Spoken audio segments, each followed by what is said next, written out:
आपकी दो कुल देवियाँ होती हैं। कुल देवी का पता दो रूप से लग सकता है। तो कुल देवता ही, कुल देवी ही आपको वो चीज़ें प्रोवाइड करेंगी। भगवान उनके माध्यम से ही काम करते हैं। फिर उनकी पुनः स्थापना करनी पड़ती है, या कोई नए कुल देवता को स्थापित करना पड़ता है आपके कुल में, फिर आप उस परंपरा को शुरू करेंगे। ये बहुत ही जटिल प्रक्रिया, इतना आसान नहीं है कि कोई भी कर दे इसको। कुल देवी हैं तो कुल देव्यई नमः हो जाएगा वो। दूसरा एस्पेक्ट था कि गुरु कैसे ढूंढें। आपने कहा भाई मैं अपनी पात्रता कैसे बनाऊं कि मुझे गुरु मिले। वाह, ये होता है विचार। अगर आप टिक मार कर गुरु डिसाइड करेंगे, आपकी गति कभी नहीं होगी।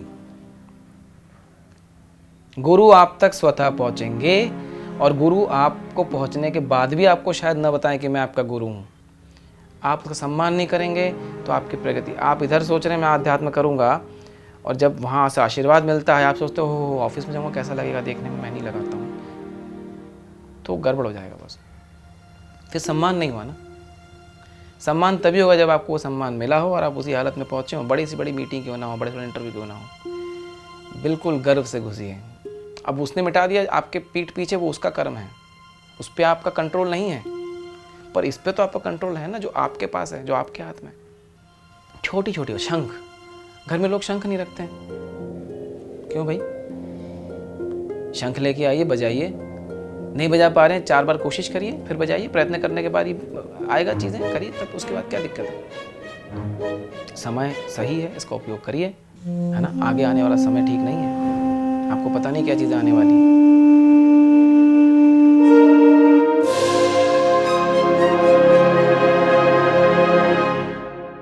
राम राम, नमस्ते।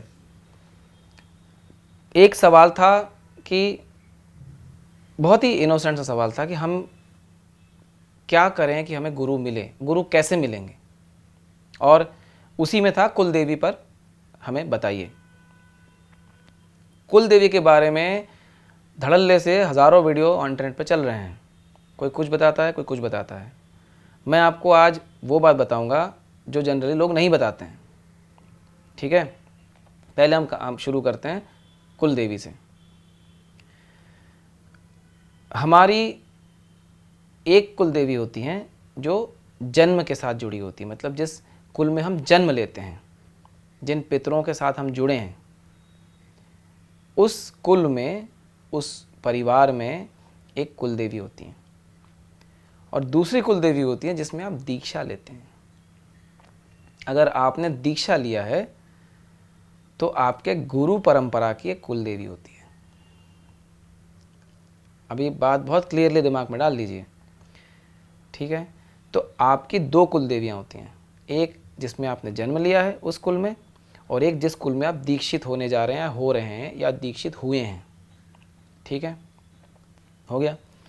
कुल देवी का पता दो रूप से लग सकता है। मैं जन्म वाले कुल देवी की बात कर रहा हूँ, क्योंकि दीक्षा वाले जो परंपरा में कुल देवी होंगी वो तो आपको गुरु खुद ही बता देंगे कि हमारी कुल देवी हैं, उस कुल की ये देवी हैं। जो जन्म वाली कुल देवी हैं उसको बहुत लोग ये सवाल करते हैं कि हमें नहीं पता, कैसे पता होगा। आप लोग आजकल शहरों में सब कुछ भूल चुके हैं, अंग्रेज़ी मीडियम से पढ़ के आपको लगता है कि आप बहुत ज़्यादा एडवांस हो गए हैं। परिवार की बैंड बजी रहती है, बीमारी, क्लेश, बच्चे नहीं हो रहे हैं तो आड़े तिरछे हो रहे हैं, दिन भर लगे पड़े, मानसिक रोग से पीड़ित हैं, टेंशन में घूम रहे हैं, घर हिला पड़ा है, पूरा हिलेगा ही। यहाँ आपने कुल देवी की पूजा ही नहीं करी। अच्छा, कुछ लोग हैं भाई हम तो नहीं करते, हमारा तो ठीक चल रहा है, तो चल रहा है। जब आपके बैंक बैलेंस खत्म होगा अच्छा वाला, तब आपकी बैंड बजनी शुरू होगी, फिर आप कुछ नहीं कर पाएंगे। जब तक चल रहा है आपके कोई कर्म रहे होंगे, इसलिए वो खिंच रहा है जब तक खिंच रहा है। तो कुल देवता ही, कुल देवी ही आपको वो चीज़ें प्रोवाइड करेंगी। भगवान उनके माध्यम से ही काम करते हैं। या तो वो करेंगे जिसमें आपने जन्म लिया है, उस कुल देवी के माध्यम से आपको पहुंचाएंगे, या जहां आप दीक्षित हो रहे हैं वहां जो कुल देवी है उनके माध्यम से पहुंचाएंगे। तो पता करने का बहुत सिंपल तरीका है, आपका गोत्र क्या है। अब बोलेंगे गोत्र ही नहीं पता हमको। हाँ, बहुत लोगों को नहीं पता है, क्या करें। अभी गए आपके तो बैंड बजी हुई है, किसी बढ़िया से साधक को पकड़िए जो आपको बता सकें। नहीं तो आमतौर पर चलन में तो बोलते हैं कि भैया ठीक है, अगर गोत्र नहीं मिल रहा है तो हम आपको अपना गोत्र हम कश्यप बता देंगे। अब मैं इस पर तो क्या ही कमेंट करूँ। आपका नाम क्या, मुझे नाम नहीं पता, मैं कुछ भी नाम बोल देता हूँ, यही बात हो गई। मुझे अच्छा लग रहा है मैं वो नाम बोल देता हूँ, या जो नाम फेमस है या जो नाम ज़्यादा प्रचलित है मैं वो बोल देता हूँ। तो बोल दीजिए भाई, उससे तो आपका नाम नहीं हो जाएगा ना वो। ठीक उसी प्रकार से कुल देवी पता करने का सबसे श्रेष्ठतम तरीका है कि आपका गोत्र क्या है। ठीक है, अगर आपका गोत्र चल जाए पता, आपको अगर पता है तो बहुत अच्छी बात है। ऐसे बहुत सारे शास्त्र हैं, या किसी जानकार आप अगर किसी ब्राह्मण के पास जाएंगे, उससे पूछेंगे कि ये मेरा गोत्र है, मेरी कुल देवी के बारे में बता दीजिए, तो अगर उसको पता होगा तो वो देख के बता देगा। अगर उसे नहीं पता है वो घुमा सकता है आपको, वहाँ भी आप भ्रमित हो सकते हैं। ठीक है, अगर आपको नाम नहीं पता है और आपको ये नहीं पता है कि कौन है, तो आप क्या करिए कि कुल देवता या कुल देवी इसी शब्द को अंकित करके उद्देश्य से आप उनकी पूजा कर सकते हैं। अगर बहुत दिनों से कुल देवता या कुल देवी की पूजा नहीं हुई है तो वो रुष्ट हो जाते हैं, वो बहुत ही नाराज़ रहते हैं। ऐसे में किसी उचित पंडित या ब्राह्मण को बुलाइए, किसी साधक को बुलाइए जो उनकी इस नाराज़गी को दूर करके उनको पुनः स्थापित कर सकें।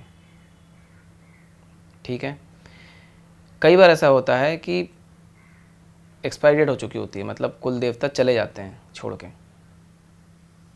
रुष्ट होकर निकल जाते हैं, फिर उनकी पुनः स्थापना करनी पड़ती है या कोई नए कुल देवता को स्थापित करना पड़ता है आपके कुल में, फिर आप उस परंपरा को शुरू करेंगे।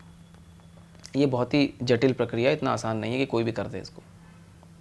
ठीक है, उन कुल देवता को स्थापित करने में भी समय लगता है, एनर्जी लगती है और साधना लगती है, वैसे लोग भी होने चाहिए। तो अब जैसे आप कैसे पढ़ते हैं मंत्र को, अगर सरस्वती है तो सरस्वत्यई करते हैं, कुल देवी है तो कुल देव्यई करेंगे। समझ गए, कुल देवी है तो कुल देव्यई नमः हो जाएगा वो। जैसे अगर राहु होता है तो अब राहवे करते हैं, गुरु होता है तो गुरुवे करते हैं, गुरु होता है तो गुरुवे करते हैं। ठीक उसी प्रकार से आपको ये थोड़ा बहुत बेसिक जानना पड़ेगा कि कैसे आप उनको संबोधन करें। देवी है तो देव्यई होगा। ठीक है, क्षमा आप मांगिए जब वो पुनः स्थापित हो जाएं, और उसके बाद आप उनकी पूजा करें, नियमित करें, छोटा मोटा भोग लगा दें डेली का, कोई दिक्कत नहीं है। अच्छा, अगर आपको नहीं पता है तो पहले तो पता करें। पता करने के लिए मैंने आपको जैसे बताया कि गोत्र कौन सा है आपका, उस गोत्र के अनुसार कौन से कुलदेवी, फिर आप किसी साधक से ये पता करवाइए कि वो कुलदेवी प्रॉपर अभी स्थापित हैं, रुष्ट तो नहीं है, है ना। आप ऐसे ही कर देंगे तो आपको नुकसान हो सकता है, क्योंकि आप तो पता नहीं ना आप किस अवस्था में हैं, आपकी अभी करंट अवस्था नहीं पता है आपको। अब कुछ भी करने से नहीं काम चलेगा। या जो आपके घर में बड़े बुजुर्ग हैं जिनको पता हो कभी, उनसे आप पूछिए। फिर भी अगर आप आपके कोई सवाल हैं इससे जुड़े हुए, मैंने इसको थोड़ा सा जनरलाइज रखा है, अगर आपके सवाल हैं इससे जुड़े हुए तो आप मुझे लिखिए, मेल पे लिख सकते हैं, कमेंट पे लिख सकते हैं, मैं इसका उत्तर आपको अवश्य दूंगा। दूसरा एस्पेक्ट था कि गुरु कैसे ढूंढें, गुरु कैसे मिलें, पात्रता कैसे बनाएं। एक ने तो बड़ा ही इनोसेंट सा क्वेश्चन बताया, हम पात्रता, देखिए उन्होंने किसी पे सवाल नहीं उठाया। ये होती है भक्ति, इसे कहते हैं पात्रता। ये अपने आप में पात्रता है ऑलरेडी। आपने सवाल नहीं उठाया कि भाई ये कैसा गुरु है, इसको चुनते हम, अच्छा इसमें ये कमियां। आपने कहा भाई मैं अपनी पात्रता कैसे बनाऊं कि मुझे गुरु मिले। वाह, ये होता है विचार। लोग तो पहले पेन पेंसिल लेके बैठते हैं, अच्छा ये गुरु ऐसा है तो इसको कैंसिल करते हैं, अच्छा ये इसको टिक मारते हैं, अच्छा ये ठीक लग रहा है हमको, इसको हम गुरु मानेंगे। आप टीचर डिसाइड करते हैं क्या कि नहीं मैं स्कूल में फीस भर रहा हूँ तो मैं फीस भर रहा हूँ तो मुझे ये टीचर पढ़ाया तो ठीक रहेगा, अच्छा स्कूल में ये टीचर है तो यहाँ जाता हूँ मैं, ऐसे करते हैं क्या आप? भाई आप तो कुछ नहीं जानते हैं। जब आप पढ़ने जाते हैं तो जो टीचर प्राइमरी का होता है वही आपको सबसे श्रेष्ठ लगता है। जब आप सेकेंडरी में पहुँचते तो आपको लगता नहीं प्राइमरी टीचर ठीक थे, अच्छे थे, पर ये हमारे लिए श्रेष्ठ हैं, वो तो उनके नॉलेज वहीं तक सीमित है। फिर आप और ऊपर जाते हैं तो आपको सेकेंडरी वाले टीचर वो लगते हैं, पीएचडी तक पहुँचते बस आपको लगता है स्कूल के टीचर तो ठीक है, अच्छे थे, हमको सिखाया, लेकिन वो वहीं तक सीमित है। अनादर नहीं करते, लेकिन आपको पता होता है कि वो आपके लिए नहीं बने हैं उस समय, जिस समय आपकी अवस्था है। तो आप जब शुरू में जाते हैं स्कूल में, तो आप क्या करते हैं? आप जज करते हैं क्या कि कौन सा टीचर कैसे पढ़ाएगा? नहीं, आप तो ओपन होकर जाते हैं कि भाई मुझे तो सीखना है, जो पढ़ा दे मेरे लिए वही श्रेष्ठ है। आप गुरु डिसाइड नहीं कर सकते। अगर आप टिक मार कर गुरु डिसाइड करेंगे, आपकी गति कभी नहीं होगी। गुरु आप तक स्वतः पहुंचेंगे, और गुरु आपको पहुंचने के बाद भी आपको शायद न बताएं कि मैं आपका गुरु हूं, या बता दें अगर ऐसा कुछ स्पेसिफिक इंसिडेंट घटित हुआ हो तो। पात्रता कैसे बनाएं? बहुत अच्छा सवाल था ये। जैसे मैंने आपको 3-4 बातें बताई। सबसे पहली बात, आप नियमित पूजा पाठ शुरू करिए। आप भगवान की भक्ति शुरू करिए, जो भी आपके इष्ट हैं। आप कोई ऐसा कोई कंपटीशन नहीं है। जो आपको ठीक लगे, जिनमें आपकी श्रद्धा भक्ति हो, आप उन्हीं के चरणों में जाइए और बोलिए कि भैया आप मुझे कृपया उचित गुरु दिलवाएं, या आप ही मुझे मार्गदर्शन करें। फिर उनको जो करना होगा वो करेंगे, जो भी आपके इष्ट हैं, जो भी आपके देवता हैं आपके सामने। आसपास के मंदिर में जाइए, जो भी आपके, वहाँ पे आप नियमित रूप से बैठिए, अपना अटेंडेंस लगाइए। ये आपको पहला काम करना है। जो आसपास की चीज़ें हैं, आपकी वस्तुएं हैं, जो है उसका सम्मान करिए। जो मैंने आपको माँ भुवनेश्वरी वाले एपिसोड में बताया था, मैं लिंक में उसका डिस्क्रिप्शन दे रहा हूँ, और यहाँ पे भी आप देख सकते हैं। इसमें आप जाइए और सुनिए कि मैंने क्या बोला है। ठीक है, पूरे एपिसोड को ध्यान से सुनिए। उसका आप ससम्मान उन चीज़ों का उपयोग करिए अपने जीवन में, और ऐसा करने पर धीरे धीरे धीरे धीरे आपके आसपास का ऑरा परिष्कृत होते होते होते होते आप उस अवस्था पे पहुंचेंगे जब आपको गुरु स्वतः मिले। ओवरनाइट नहीं होता है, समय लगता है। नियमित पूजा पाठ करिए आप। पहली बात तो जैसे आप किसी मंदिर में जा रहे हैं, वहाँ भगवान के चरणों से कोई सिंदूर आपको मिलता है, तो आप उसे सम्मान के साथ माथे पर धारण करिए। ठीक है, और आप इसे लगा के ऑफिस में भी जाइए, बिल्कुल जाइए। बड़े से बड़ी मीटिंग में भी जाइए।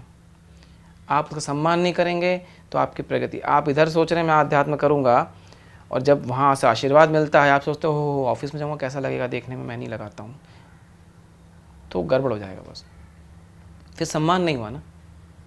सम्मान तभी होगा जब आपको वो सम्मान मिला हो और आप उसी हालत में पहुँचे हो। बड़ी से बड़ी मीटिंग क्यों ना हो, बड़े से बड़े इंटरव्यू क्यों ना हो, बिल्कुल गर्व से घुसिए।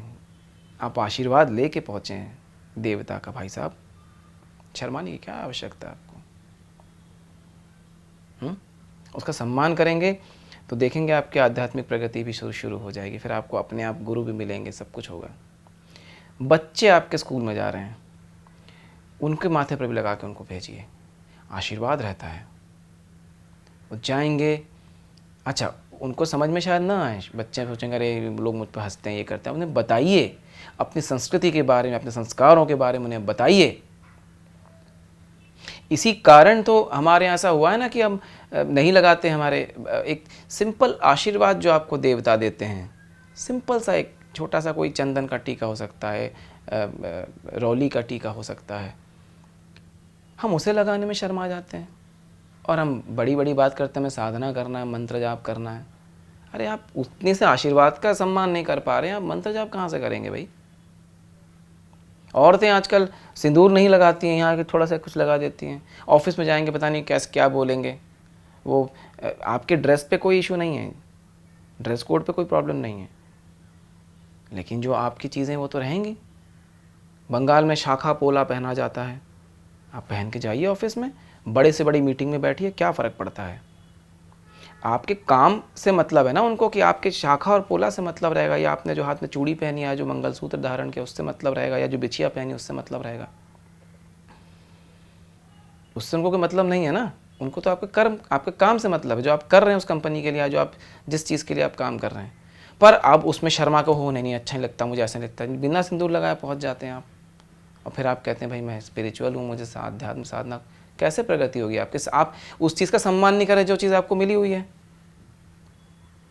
आप सुहागन है तो आपका सम्मान तो करेंगे ना आप उसका, नहीं करेंगे तो कैसे चलेगा?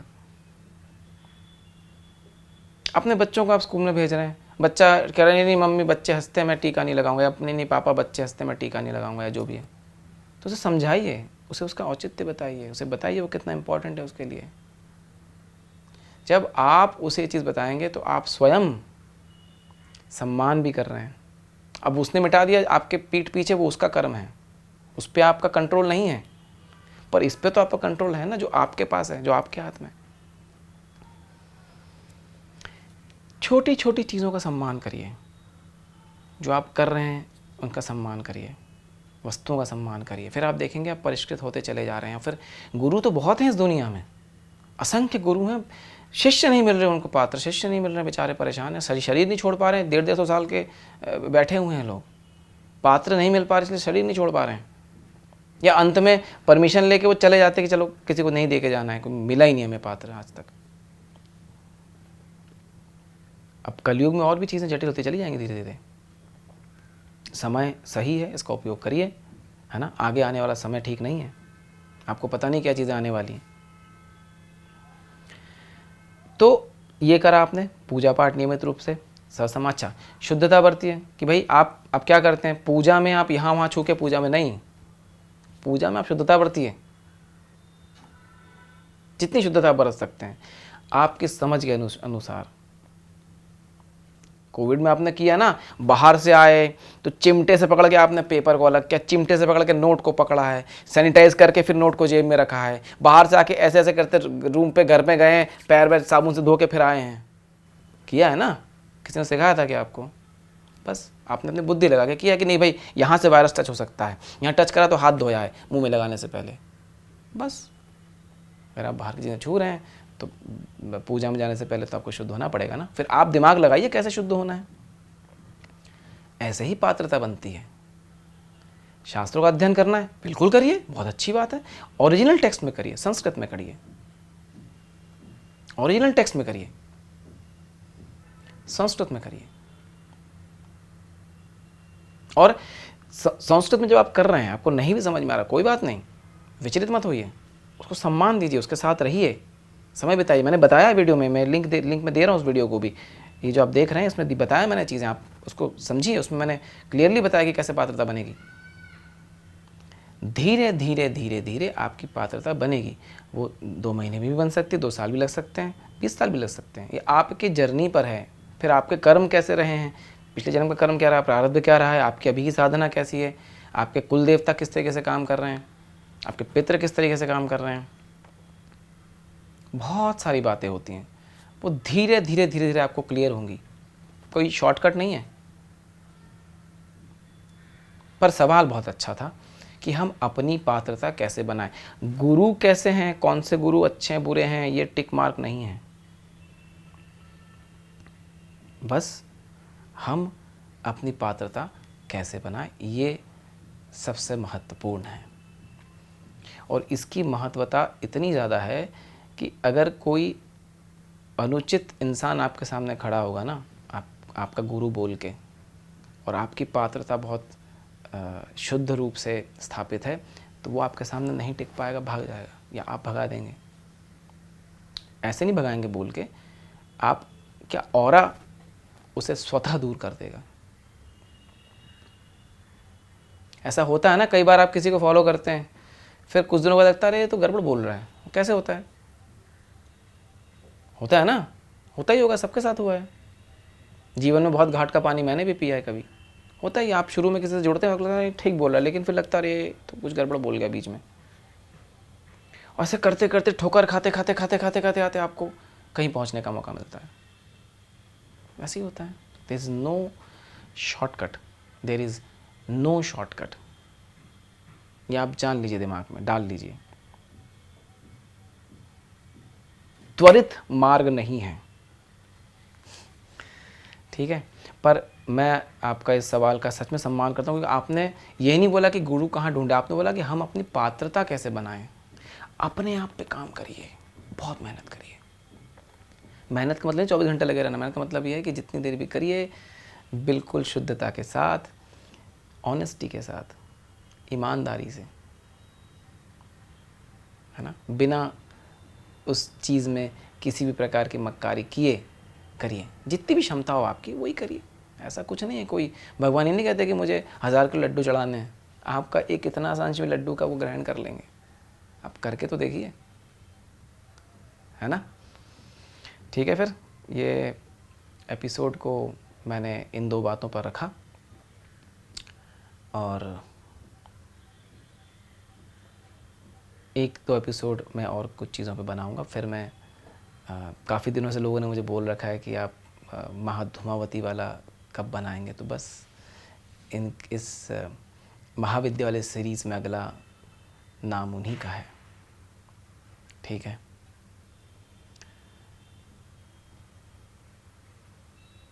चैनल को लोगों तक पहुंचाइए, अधिक से अधिक लोगों तक पहुंचाइए, ताकि इसके बारे में लोग जान सकें, मेरी इन बातों का लोग लाभ ले सकें, इन चीज़ों के बारे में धीरे धीरे लोग अपने जीवन में अनुसरण करते हुए आगे बढ़ सकें। और जैसा पिछले 2 बार से मैं आपको बता रहा हूँ, कुछ लोगों ने मुझसे पूछा है, मेरे UPI ID आपको नीचे डिस्क्रिप्शन में मिल जाएगा, और स्कैनर भी मैं आपको शेयर कर चुका हूँ, फिर से कर रहा हूँ। जो आप सहयोग करना चाहें कर सकते हैं। सबसे बड़ा सहयोग ये होगा कि आप लोगों तक पहुँचाएँ, क्योंकि सनातन धर्म की जो बातें हैं, आने वाले समय में जिस प्रकार की परिस्थितियाँ आ रही हैं, अगर आप अभी से इन चीज़ों को धीरे धीरे करना शुरू करेंगे तो तब तक आप प्रिपेयर हो जाएंगे, अन्यथा आप शायद उस समय टिक ना पाएँ। ये समझ लीजिए कि ऐसी शक्तियों का प्रादुर्भाव हो रहा है जो मतलब आम लोग संभाल ही नहीं पाएंगे, साफ हो जाएंगे।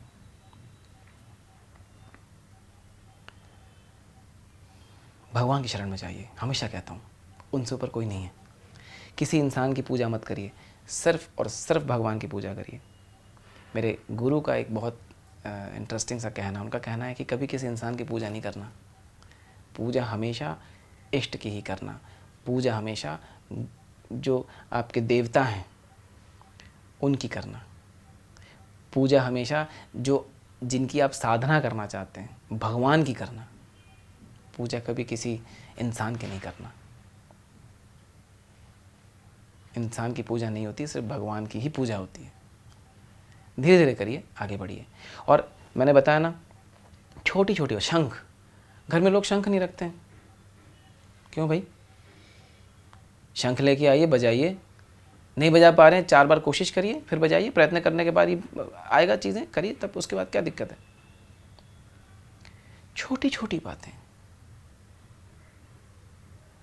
अपना एक आसन लीजिए, उस आसन पर रोज़ बैठिए जब आप भगवान का नाम ले रहे हैं तो।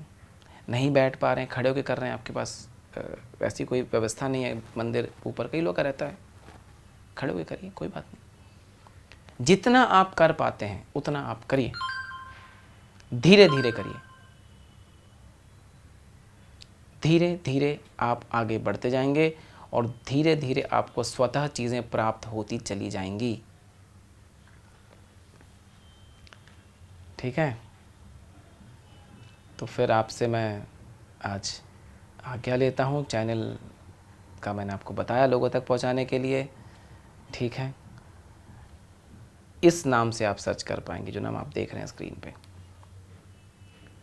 ठीक है, सर्च करना है तो, अन्यथा आपको सब्सक्राइब करेंगे और बेल आइकन दबाएंगे तो जुड़े रहेंगे। जब भी मैं वीडियो डालूंगा आपको मिल जाएगा उसमें। और अधिक से अधिक लोगों तक आप भेजेंगे तो उनको भी सब्सक्राइब करने को आप बोलिएगा। चलिए फिर, आनंद लेते रहिए मेरी वीडियोस का, है ना। नमस्ते, राम राम।